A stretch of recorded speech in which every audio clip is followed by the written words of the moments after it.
Welcome everybody. मैं हूं आपकी होस्ट अंकिता भार्गव और आपका स्वागत करती हूं इस खास डायरेक्ट डायल इन शो में जिसका नाम है Amil health care, helping in good health for diabetics.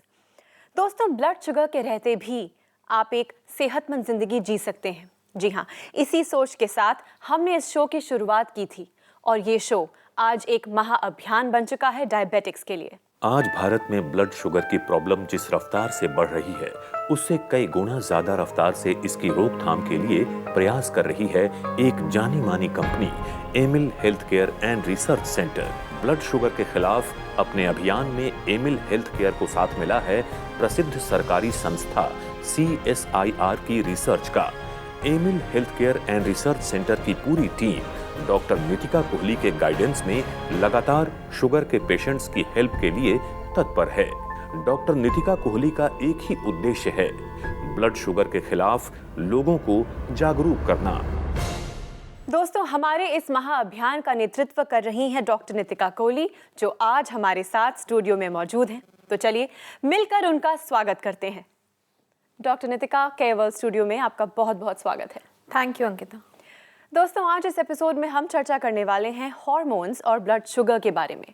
अगर आपको शुगर से रिलेटेड कोई भी सवाल पूछना है तो यही मौका खास आपके लिए है, क्योंकि डॉक्टर नितिका आज हमारे साथ मौजूद हैं। फ़ोन उठाइए, नंबर घुमाइए और बात कीजिए डॉक्टर नितिका कोहली से। तो चलिए इसी के साथ शुरू करते हैं एक और brand new episode. Doctor, since हम हार्मोन्स की बात कर रहे हैं, तो अगर मैं फीमेल्स के बारे में आपसे पूछूं तो अक्सर पाया गया है कि हार्मोन इम्बैलेंस और शुगर की बीमारी फीमेल्स में पाई जाती है। How far is this true? Ankita, ये बिल्कुल सच है, ऐसा देखा जाता है। अगर सिर्फ हार्मोनल इम्बैलेंस की ही बात करें तो वो बेसिकली ज़्यादातर लेडीज़ में ही देखे जाते हैं, फीमेल्स में ही देखे जाते हैं। ऐसा इसलिए क्योंकि फीमेल्स की जो नॉर्मल हार्मोनल फंक्शनिंग है वो बहुत से फैक्टर्स पे डिपेंड करते हुए चेंज होती रहती है। फिजियोलॉजिकली उसमें चेंजेस आते रहते हैं, उतार चढ़ाव आते रहते हैं। और अगर हम डायबिटीज़ की बात करें तो डायबिटीज़ अपने आप में एक हार्मोनल डिजीज़ ही है, क्योंकि इसमें जो हार्मोन इंसुलिन है वो इन्वॉल्व है। वहाँ पर उसी की मैल फंक्शनिंग है, भले ही वो कम बन रहा है या बन रहा है तो ठीक से काम नहीं कर रहा। तो बेसिकली अगर कोई भी फीमेल हार्मोनल इम्बैलेंसेस से जूझ रही है तो साथ ही साथ उनके जो रिस्क फैक्टर है डायबिटीज़ होने के, वो ऑटोमेटिकली बढ़ गए हैं। डॉक्टर, बहुत सारे फ़ोन कॉल्स आना शुरू हो गए हैं, तो मैं चाहूँगी कि यहाँ हम लें हमारा पहला फ़ोन कॉल। जी, हेलो। हेलो, नमस्कार, एमिल हेल्थ केयर में आपका स्वागत है। नमस्कार मैम, नमस्कार। जी, आपका नाम और आप किस शहर से बात कर रही हैं? जी, मैं सुनीता बोल रही हूँ जयपुर से। नमस्कार सुनीता जी। नमस्कार डॉक्टर साहब, कैसे हैं आप? मैं बिल्कुल ठीक हूँ जी, कि मेरी एक बेटी है। अगर मेरी बेटी की शादी किसी डायबिटिक से हो तो क्या कंसेप्शन में प्रॉब्लम होगी? अच्छा, देखिए, ये आपने जो सवाल मेरे से पूछा है इसका जवाब हाँ भी है और ना भी है, क्योंकि देखिए डिपेंड करता है कि जिनसे शादी हो रही है उनकी डायबिटीज़ किस स्टेज पे है, किस तरह से है, क्या है डायबिटीज़ की स्टेटस क्या है एक्चुअली में, और उसका जो नुकसान है उनके शरीर पे कितना हो रहा है, कितना हो चुका है, डायग्नोज कब हुई है। और दूसरी बात यह है कि सिर्फ कंसेप्शन होने के लिए सिर्फ एक पार्टनर का हेल्दी होना ज़रूरी नहीं है, दोनों ही पार्टनर्स का हेल्दी होना ज़रूरी है। और हाँ, डायबिटीज़ की वजह से जो फर्टिलिटी है वो ज़रूर इफ़ेक्ट होती है, बट ऐसा ज़रूरी भी नहीं है कि एक डायबिटिक पेशेंट को कंसेप्शन में कोई प्रॉब्लम भी आती है, भले ही वो उनको खुद है डायबिटीज़ या लाइफ पार्टनर को है। तो ऐसा ना तो आप कंफर्मेशन में आज ये जवाब ले सकती हैं कि ऐसा होगा ही, कंसेप्शन में प्रॉब्लम आएगी, बट मैं ऐसा भी नहीं कह सकती हूँ कि ऐसा नहीं होगा। बट आई थिंक कि और बहुत सारी चीज़ें हैं जिनको दिमाग में रखते हुए आपको रिश्ता करना चाहिए अपनी डॉटर का। डायबिटीज़ एक ऐसा रीज़न नहीं है जिसकी वजह से आप वो रूल आउट कर दें कि ये रिश्ता नहीं करना है सिर्फ इसलिए कि उस इंसान को ब्लड शुगर है। क्योंकि देखिए ब्लड शुगर कई लोग बहुत अच्छे से मैनेज भी करते हैं, उनकी हेल्थ जो है बहुत अच्छे से रहती है और वो दवाइयाँ ले रहे हैं, लाइफस्टाइल चेंजेस कर रहे हैं, बहुत अच्छे से मैनेज करते हैं। जी जी, वहीं वो पर मैनेज कुछ तो कर रहे हैं। हाँ जी जी, बट वहीं पर कुछ लोग ऐसे भी हैं कि उनको अपनी ब्लड शुगर को उनको मानने में ही परेशानी होती है कि उनको शुगर की प्रॉब्लम है, दवा लेनी तो दूर की बात है, वो उसके बारे में सोचते भी नहीं है। तो डिपेंड करता है कि उनका नज़रिया क्या है ब्लड शुगर को लेकर, वो कैसे उसका ध्यान रखते हैं, और एक्चुअली में ब्लड शुगर की वजह से कोई और नुकसान तो उनके शरीर में नहीं हो रहा है। जी, thank you so much doctor साहब, बहुत बहुत धन्यवाद आपका। हाँ जी। मैं बहुत चिंता में थी, अब मेरी थोड़ी सी चिंता दूर हो गई है। Thank you so much. Thank you, thanks for calling. Thank you so much for calling us. जी धन्यवाद। दोस्तों, अगर आपके मन में भी शुगर से रिलेटेड कोई मिथ है, कोई शंका है जो क्लियर करना चाहते हैं, तो ये मौका प्लीज़ मत गवाइए। हमारे साथ हैं डॉक्टर नितिका, जो चाहती हैं कि आप उन्हें फ़ोन करें और अपने सारे सवालों के जवाब तुरंत पाएं। हमारे नंबर्स आपकी स्क्रीन पे फ्लैश कर रहे हैं, so don't waste any more time. Doctor, ये जो मिथ्स हैं शुगर से रिलेटेड बहुत सारे हैं। लोग कहते हैं कि मीठा खाने से बीमारी हो जाती है, या जैसे कि ये तो बहुत बड़ा मिथ था कि क्या कंसेप्शन में प्रॉब्लम होगी अगर एक और डायबिटिक से शादी होती है या नहीं। सो जो मोटो है हमारे शो का वो यही है कि लोगों में अवेयरनेस पहुँचे, लोग जानें कि क्या सही है क्या गलत है। एक और सवाल, हम बात कर रहे हैं हार्मोन्स की, तो फीमेल्स की तो बात हो गई, अगर मैं मेल्स की बात करना चाहूँ तो मेल्स में भी क्या ऐसा कोई हार्मोनल इम्बैलेंस या इशू होता है जिस वजह से शुगर रेज हो जाए?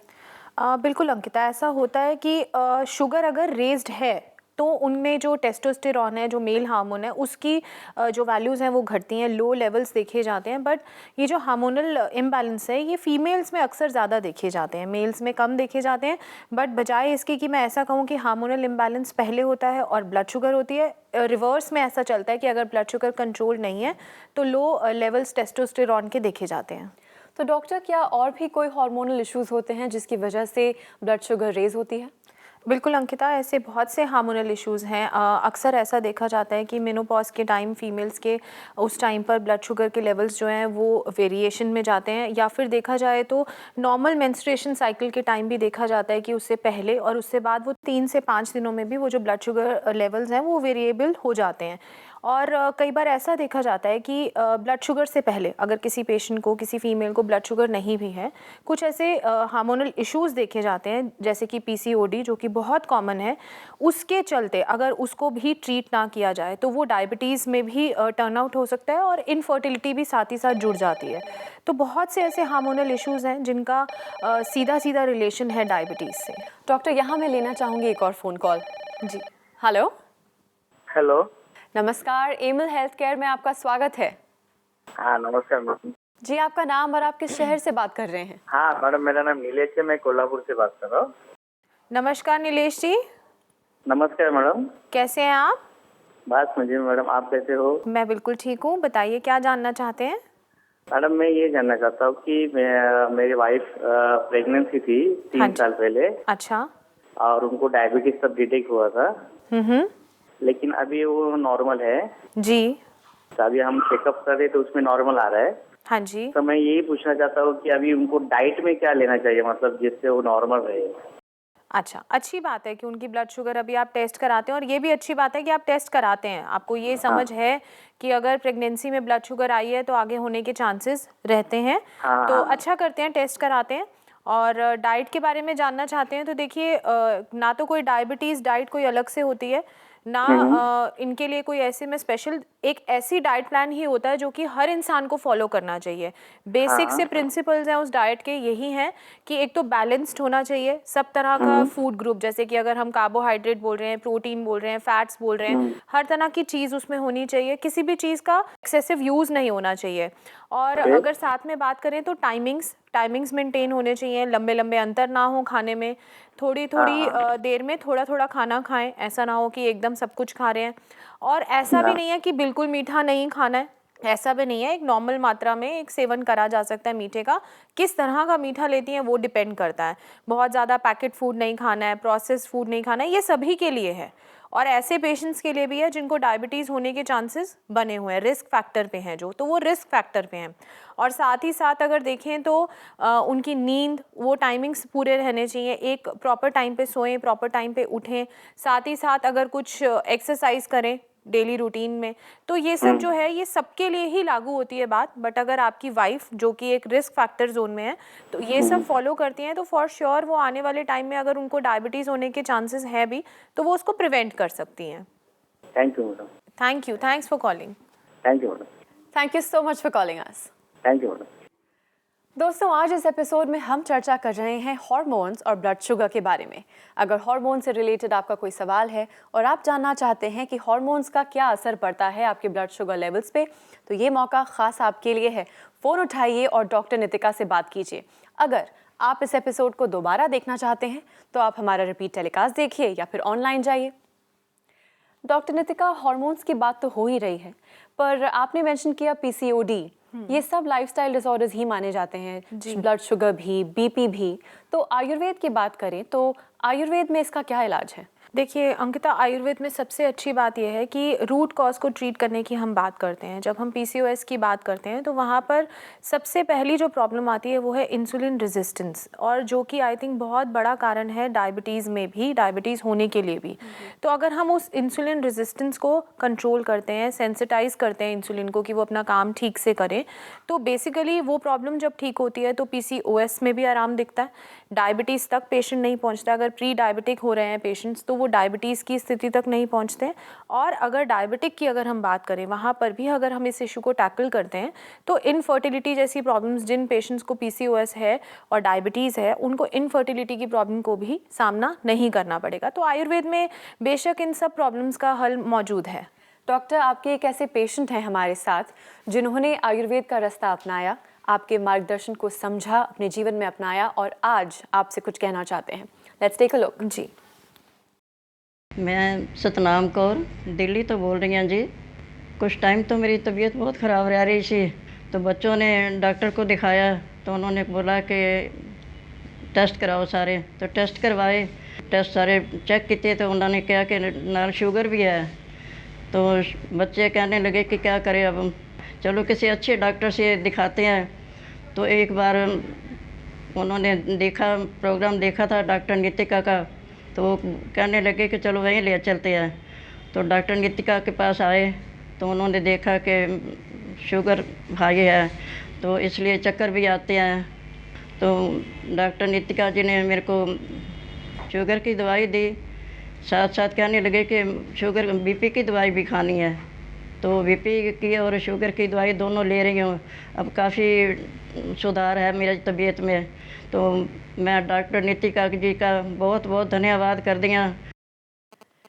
डॉक्टर नितिका, धीरे धीरे ही सही, पर अब बहुत लोग इस बात में विश्वास रख रहे हैं कि मॉडर्न मेडिसिन के बदले हमें आयुर्वेद, जो कि हमारे इंडियन ओरिजिन है, वहाँ आना चाहिए, क्योंकि आयुर्वेद के पास हर चीज़ का सोल्यूशन है विदाउट साइड इफ़ेक्ट्स। बिल्कुल। और अंकिता, आयुर्वेद कहीं भी नहीं गया। आई थिंक लोग कभी कभी भटक जाते हैं, अगर वापस आयुर्वेद के पास आते हैं तो सब सोल्यूशंस वहीं मौजूद हैं। वेल, आप हैं हमारा वो जानकारी का पिटारा जिनके पास सारे सोल्यूशंस हैं।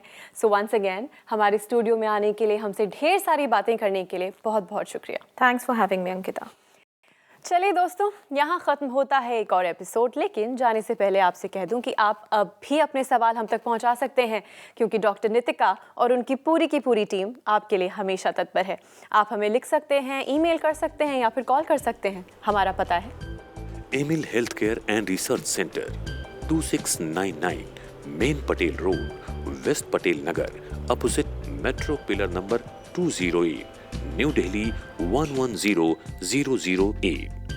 हमारे फोन नंबर्स हैं 0786 300 3434, 0786 190 3434 और 0786 290 3434। हमारी ईमेल आईडी है diabetes@emilhealthcare.com।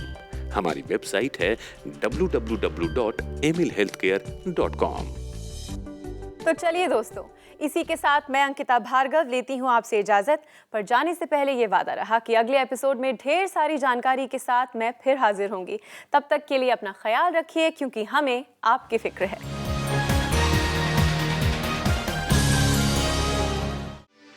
For more videos, subscribe to our channel, Care World.